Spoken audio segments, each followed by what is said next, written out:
하나님의 은혜와 은총이 우리 모두에게 함께 하실 수 있기를 축원합니다. 축복합니다. 인생은 흔히 이 길을 가는 것을 비유를 합니다. 길을 가지요. 세상에는 길이 여러 종류가 있습니다. 사람이 다니는 인도, 또 짐승이 다니는 길도 있고, 자동차가 다니는 차도, 기차가 다니는 철로가 있습니다. 그런가 하면 비행기가 다니는 항로, 그리고 백길, 해로가 있습니다. 반드시 그 길로만 가야 합니다. 그런데 인생길에는 꼭 두 가지밖에 없습니다. 두 길밖에는 없습니다. 제가 길을 가려고 하는데 앞에 두 길이 있습니다. 두 길이 있어요. 좁은 길이 있고 넓은 길이 있습니다. 이 좁은 길은 소수의 사람들이 갑니다. 찾는 이가 적습니다. 그럼 넓은 길은 많은 사람들이 가요. 편합니다. 이 길은 화려합니다.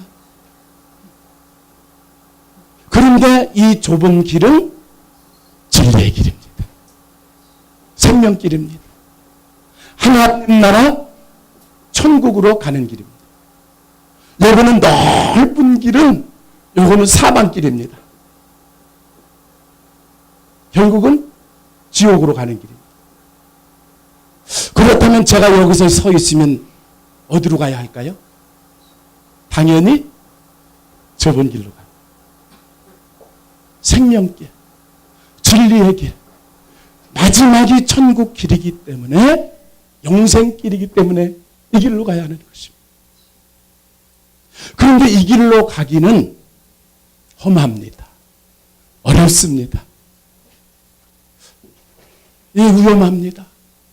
컴컴하고 어둡고, 진리의 길, 생명길, 천국길로 가지만은 어두운 길이에요. 컴컴한 길입니다. 사람들이 가기 싫어하는 길입니다. 그래서 이 좁은 길로 가려면 반드시 필요한 것이 있습니다. 무엇이 필요할까요? 빛이 필요합니다. 빛. 등불이 필요합니다. 감사하게도 하나님께서는 좁은 길, 의의 길, 생명길, 천국 가는 길에 빛을 주셨습니다. 등불을 주셨습니다. 그래서 오늘 시편 119편 105절에 보시면 시편 기자가 그렇게 고백을 해요. 주의 말씀은, 성경은, 주의 말씀은 내 발의 등이요 내 길에 빛이니이다. 하나님의 말씀이, 요 성경이 빛이고 등불이라고 고백을 합니다. 그래서 기독교를 말씀의 종교라고 합니다. 말씀의 종교. 하나님은 말씀하시는 하나님. 말씀이 없으면 진리를 알 수 없습니다. 말씀이 없으면 생명길을 갈 수가 없습니다.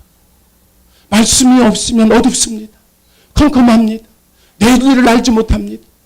말씀이 없으면 인생을 방황할 수밖에 없는 것입니다. 그러나 말씀을 읽고 말씀을 붙잡을 때 그 말씀에 믿음을 갖게 되는 것입니다.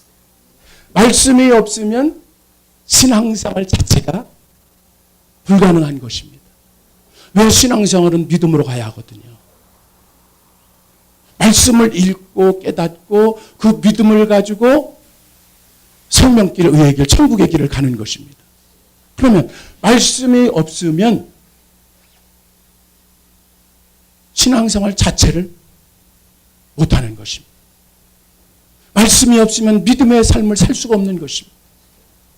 그래서 로마서 10장 17절에 보시면, 그러므로 믿음은 들음에서 나고 들음은 그리스도의 말씀으로 말미암느니라. 베드로전서 1장 23절을 보시면 너희가 거듭난 것이 썩어질 씨로 된 것이 아니요 썩지 아니할 씨로 된 것이니 곧 하나님의 살아있고 항상 있는 말씀으로 된 것이니라. 하나님의 말씀을 읽고 진리를 깨닫고 새로워집니다. 거듭납니다. 구원을 받습니다. 믿음으로 살고 천국길을 갑니다. 로마서 5장 8절에 보시면 우리가 아직 죄인 되었을 때에 그리스도께서 우리를 위하여 죽으심으로 하나님께서 우리에 대한 자기의 사랑을 확증하셨느니라. 말씀을 읽을 때 성경을 손에 들 때 하나님은 나를 부르셨구나. 하나님은 나를 택해 주셨고 하나님의 거룩한 자녀가 되게 해 주셨구나. 그래서 우리는 말씀을 사랑해야 됩니다. 말씀을 읽어야 됩니다. 말씀을 따라가야 됩니다. 말씀을 손에 들고 날마다 하나님이 원하시는 것이 무엇인지 하나님이 기뻐하시는 것이 무엇인지를 깨닫고 분별해야 되는 것입니다. 하나님은 말씀을 통해서 인도하십니다. 하나님은 말씀을 통해서 성경을 통해서 역사하십니다. 하나님 말씀을 통해서 음성을 들려주십니다. 하나님은요 말씀을 통해서 나타나시는 거예요. 신앙생활에서 가장 중요한 것은 신앙생활을 제일 잘하는 것은 말씀 중심입니다. 말씀을 따라가는 것입니다. 하나님을 사랑한다면 말씀을 사랑하고 정말로 진리를 사랑한다면 성경을 사랑하면서 가는 것입니다. 하나님을 사랑한다고 하면서 성경을 덮어놓고 말씀에 대해서 무덤덤한다면 그 신앙이 하나님을 사랑한다고 하는 신앙 고백이 거짓일 수가 있는 것입니다.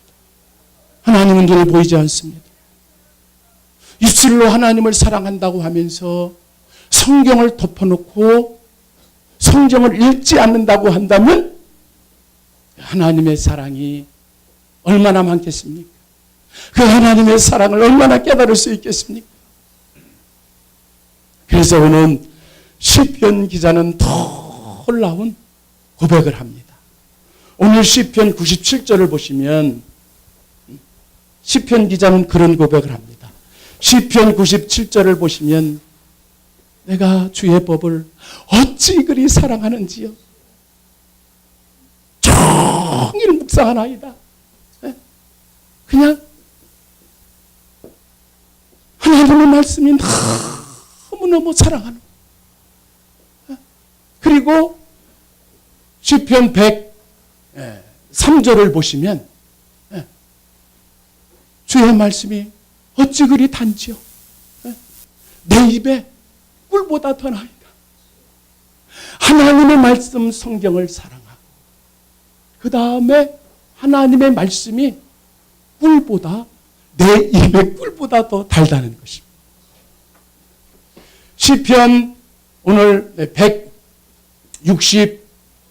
164편을 보시면 하나님의 말씀을 읽고 하나님의 말씀을 묵상하고 하루에 7번씩 찬양하는 거예요. 하나님의 말씀을 사랑하고 그 말씀이 막 꿀송이 같이 달아가지고 찬양을 하는데 하루에 7번씩 마음에 기쁨이 있고 감사가 있고 그 하나님께 찬양을 드리는 것입니다.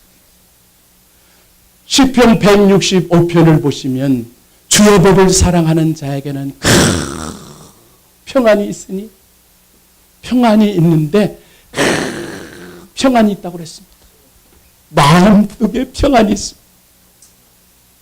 여러분 마음속에 평안이 있다고 한다면 안 될 게 무엇이 있겠습니까? 가정이 평안하고 사업도 평안하게 가고 그저 형통한 길 아니겠습니까? 평탄한 길 아니겠습니까? 그래서 우리는 늘 이 성경을 사랑하고 말씀을 읽고 묵상하고 그 말씀을 사랑하고 그 말씀이 막 꿀처럼 달고, 그리고 그 말씀 때문에 날마다 감사하고 찬양하고 마음속에 큰 평안을 얻고 복된 인생길을 가는 것입니다. 좁은 길, 생명길을 가는 것입니다. 그런데요, 사람들이 말씀을 안 읽어요. 말씀에 대해서, 성경에 대해서 관심이 없습니다.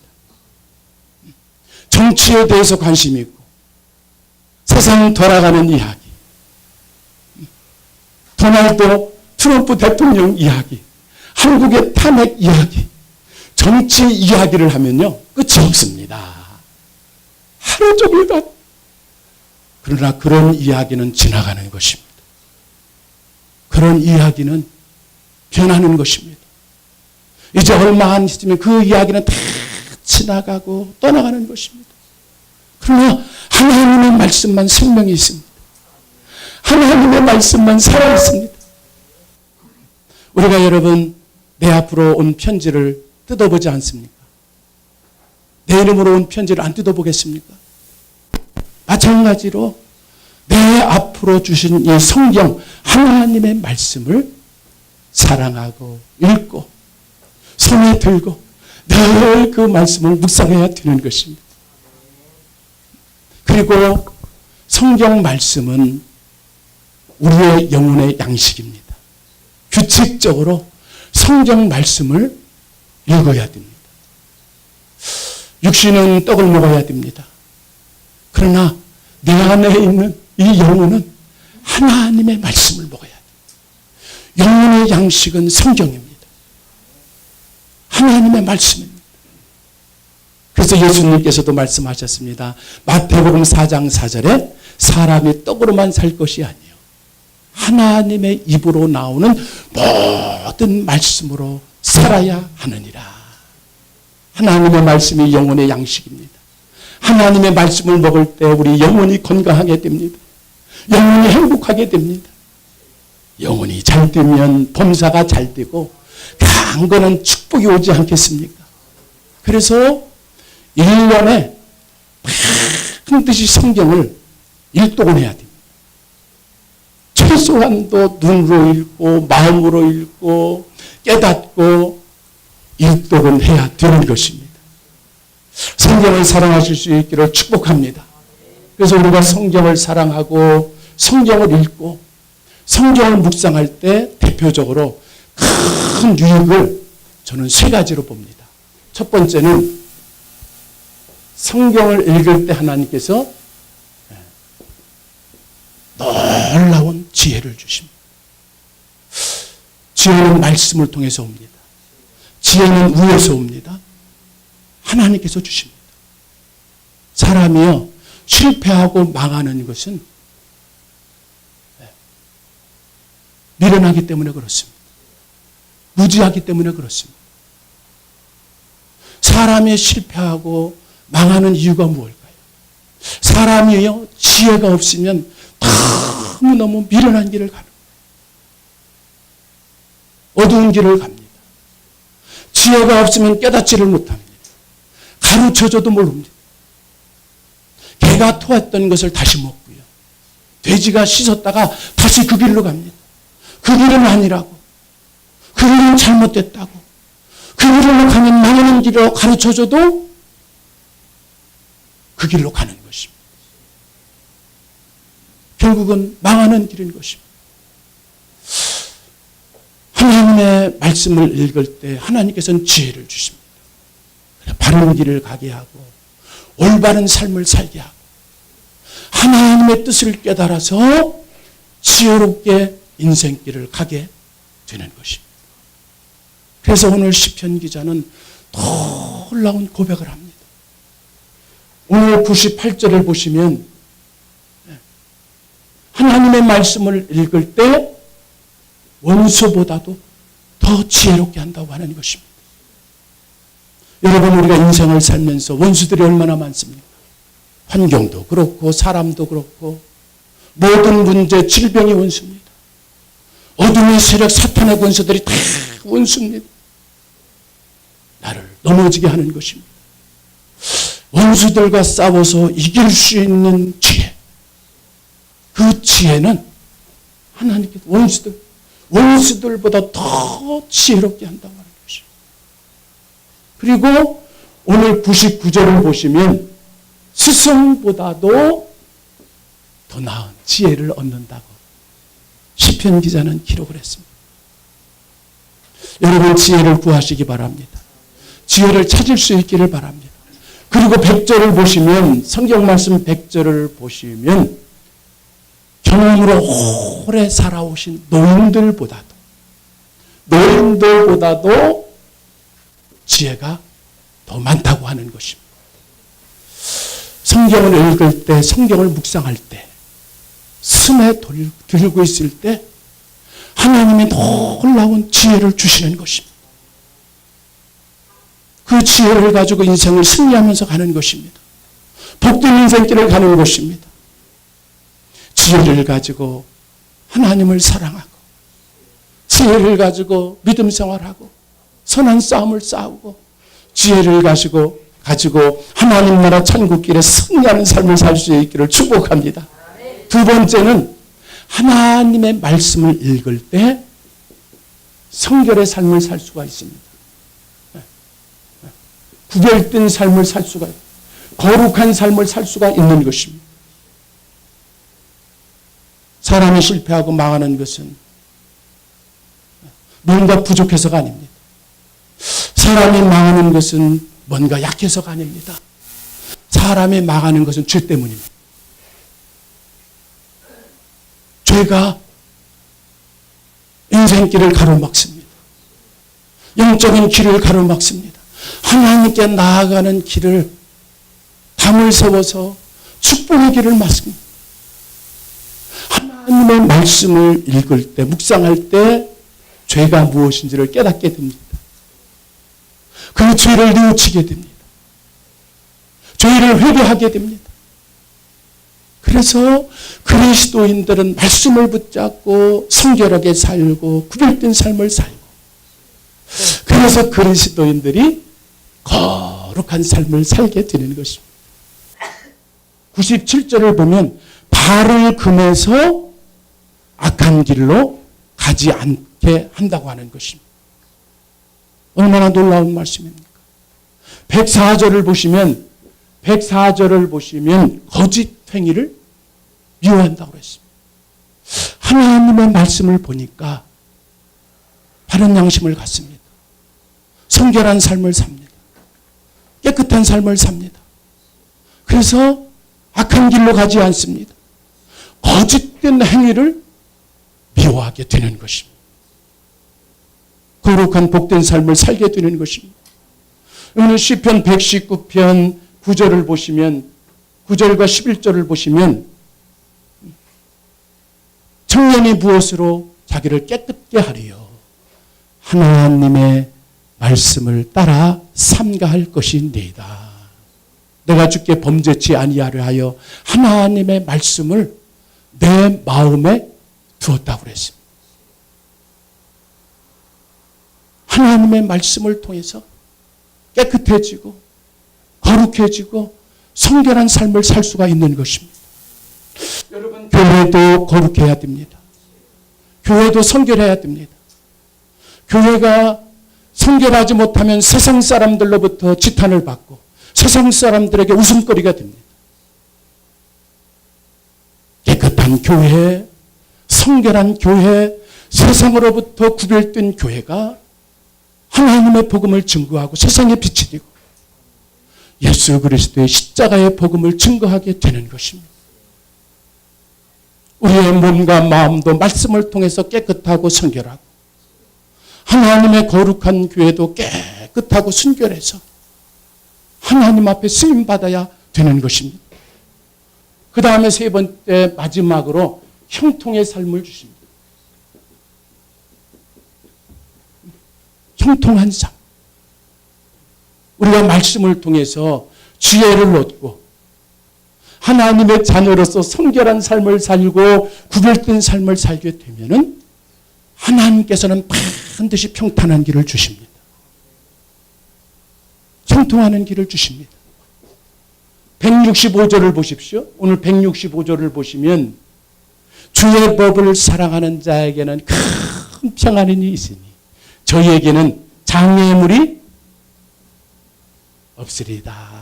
주의 법을 사랑하는 자에게는 장애물이 없습니다. 여러분, 가정에 어려움이 있고 근심이 있고 장애물이 있습니까? 사업에 장애물이 얼마나 많이 있습니까? 하나님의 법을 사랑하게 되면 장애물이 없다고 하는 것입니다. 올 새해에 하나님의 말씀을 사랑하고 하나님의 말씀을 붙잡고 지혜를 얻고 거룩한 삶을 살아서 정말로 장애물이 없는 한 해, 평탄한 길, 형통한 길을 가실 수 있기를 주의 이름으로 축복합니다. 축복합니다. 여호수아는요, 모세의 뒤를 이어서 지도자가 되고 지금 가나안 땅을 들어가고 있습니다. 인간적으로 얼마나 두려웠겠습니까? 낯선 땅입니다. 가나안 땅에 사는 사람들은 원주민들입니다. 안악자손들입니다. 큰 방해를 하고 있습니다. 여호수아가 홀로 들어가는 것도 아니고 이스라엘 백성들 수백만을 데리고 인솔해서 지금 가나안 땅으로 들어갑니다. 그때 하나님께서 나타나셔서 약속의 말씀을 주십니다. 여호수아 1장 7절을 보시면 너는 마음을 강하게 하고 극히 담대히 하여 나의 종 모세가 네게 명한 대로 다 지켜 행하라. 자루나 우루나 치우치지 말라. 그리하면 네가 어디로 가든지 형통하리라. 이 율법책을 내 입에서 떠나지 말게 하고 그것을 주야로 묵상하여 그 가운데 기록한 것을 다 지켜 행하라. 그리하면 내 길이 평탄하게 될 것이라. 네가 형통하리라. 무슨 말씀입니까? 하나님의 주신 말씀을 믿고 그 말씀을 붙잡고 나아가게 되면 하나님이 함께 해주시고 하나님이 승리를 주신다고 하는 것입니다. 정말로 그렇게 됐습니다. 여호수아는 하나님의 말씀을 붙잡고 가나안 땅에 들어갔습니다. 하나님이 이기게 해주셨습니다. 하나님이 승리를 주셨습니다. 여러분, 말씀은 승리입니다. 말씀은 축복입니다. 말씀은 생명입니다. 말씀을 붙잡고 그 약속의 말씀을 붙잡고 가나안 땅으로 나아갔을 때 모든 원수들을 물리치고 그 땅을 정복할 수가 있었던 것입니다. 성경을 사랑하시고 성경을 많이 읽으실 수 있기를 축복합니다. 미국의 45대 트럼프 대통령이 취임식을 할 때 성경 2권에 손을 넣은 선서를 냈습니다. 한 권은 에이브라함 링컨이 가졌던 성경이고 또 한 권은 자신이 주일학기를 졸업할 때 어머니께로부터 받았던 성경입니다. 미국의 트럼프 대통령이 성경에 손을 얹고 선서한 대로 하나님의 말씀을 따라간다고 한다면 미국 땅은 다시 회복이 됩니다. 다시 하나님이 이 미국 땅을 세워주십니다. 기독교 국가이기 때문에 그렇습니다. 한 나라의 수장 대통령이 성경에 손을 얹고 선서를 하기 때문에 그렇습니다. 도널드 트럼프 대통령이 성경의 핵심 중심은 하나님을 사랑하고 이웃 국가들을 사랑한다고 한다면 하나님께서 이 나라를 대제사장으로 축복의 나라로 다시 세워줄 것입니다. 여러분, 이 나라를 위해서 트럼프 대통령을 위해서 늘 우리는 기도해야 될 줄로 믿습니다. 여러분, 지금은 첨단 과학의 세상입니다. 지식과 정보가 홍수를 이룹니다. 홍수 기갈 시대에 오직 생수는 말씀밖에 없습니다. 성경밖에는 없습니다. 아모스 8장 11절에 보시면 내가 땅에 기근을 보내리니 물이 없어 가람이 아니요 양식이 없어 주림이 아니요 하나님의 말씀을 듣지 못한 기갈이라고 그랬습니다. 영적 기갈 시대입니다. 하나님의 말씀을 읽지 않습니다. 하나님의 말씀에 관심이 없습니다. 사랑하는 여러분, 우리는 좁은 길로 가고 있습니다. 어둡고 험한 길을 가고 있습니다. 필요한 것은 하나님의 말씀의 빛이 필요합니다. 하나님의 말씀의 등불이 필요합니다. 하나님의 말씀을 들고 말씀을 읽고 묵상함으로 해서 우리 인생길이 복된 길로 가고 승리하는 신앙의 삶을 살아갈 수가 있게 되는 것입니다. 말씀을 많이 읽으실 수 있기를 축복합니다. 성경을 사랑하실 수 있기를 축복합니다. 그는 은혜가 이 교회와 가정과 우리 삶 속에 넘칠 수 있기를 축원합니다. 축원합니다. 기도하시겠습니다.